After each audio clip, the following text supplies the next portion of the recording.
melhor que passarmos amanhã juntos aqui é passarmos a tarde e a noite juntos. À tarde nas uniões de treinamento, reuniões, ensaios e agora à noite neste culto de adoração ao Senhor. Vamos passar juntos, por isso a ideia é termos essa atitude de irmos em busca do próximo que está bem próximo de nós. Isso é cultuarmos a Deus juntos. Então eu convido a você para que de pé você busque quem está ao seu lado, em nome da nossa igreja, saudando este irmão, convidado ou visitante, desejando a ele uma excelente noite e uma excelente semana.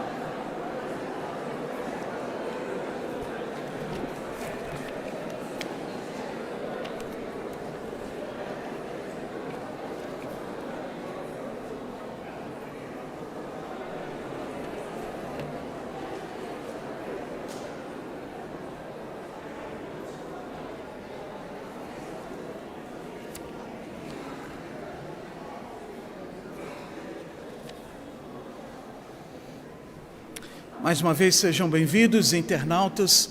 É muito bom recebermos todos vocês para esse ato que não é só da Primeira Igreja Batista do Rio de Janeiro, mas é seu ato de culto também.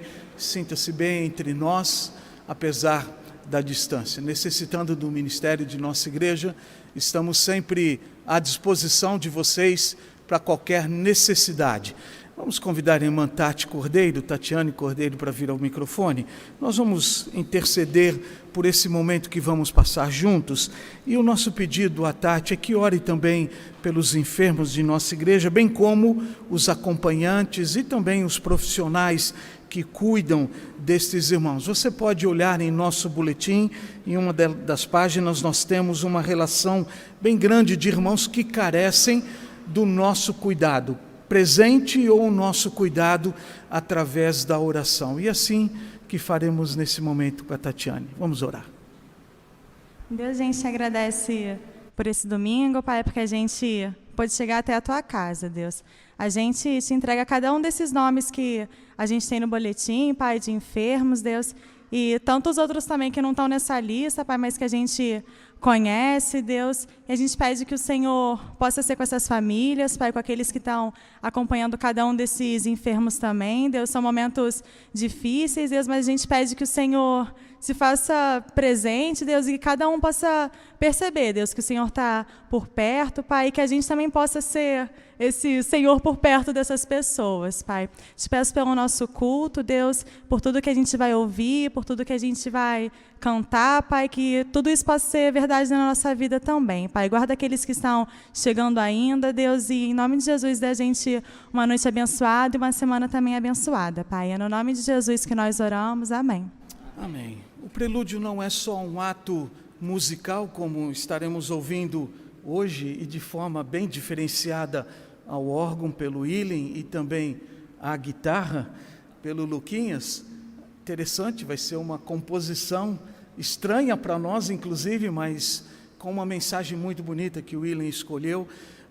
Mas também é o prelúdio, um momento quando a gente, aos poucos, tenta se esquecer das coisas que vão do lado de fora. É claro que é impossível vivermos sem elas, porque elas estão dentro de nós e trazemos todas elas para dentro deste ato de culto. Esse não é o problema, mas a gente tem que usar esse prelúdio, esse momento musical, em especial essa música que esses irmãos irão tocar neste momento, para nos achegarmos mais perto de Deus, na confiança de que Ele há de nos abençoar. Vamos participar desse momento.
Obrigado pela disposição dos irmãos. É um pouco inusitado para todos nós, mas a gente sabe que órgão e elétrico, eletrônico se combinam demais. A história musical diz isso. Nós é que somos, às vezes, um pouco resistentes quanto a órgão e guitarra, mas a gente sabe que a história musical não é resistente a isso. Nós vamos ficar de pé nesse momento e vamos cantar Tu és meu guia, meu protetor, Tua mão me firma, eu sei, me amas.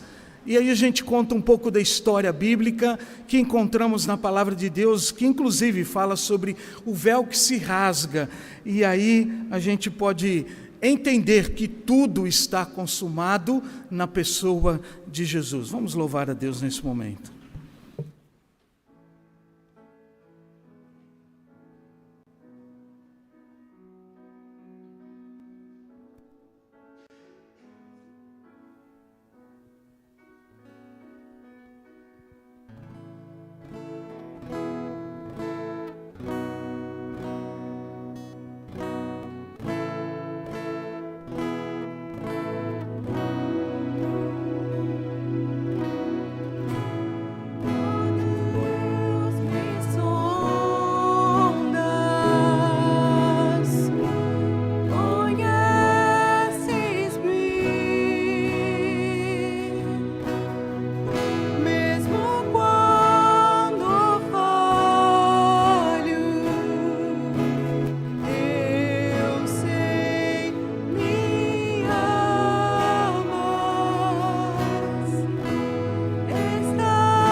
Tu és meu guia,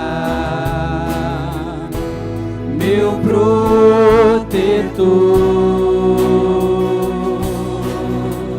Tua mão me firma,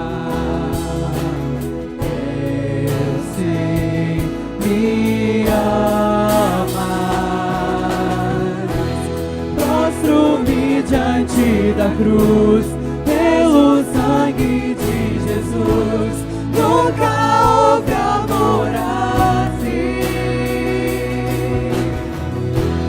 Sobre a morte já venceu, sua glória o céu encheu, nada irá me separar. Prostro-me diante da cruz, vejo o sangue de Jesus.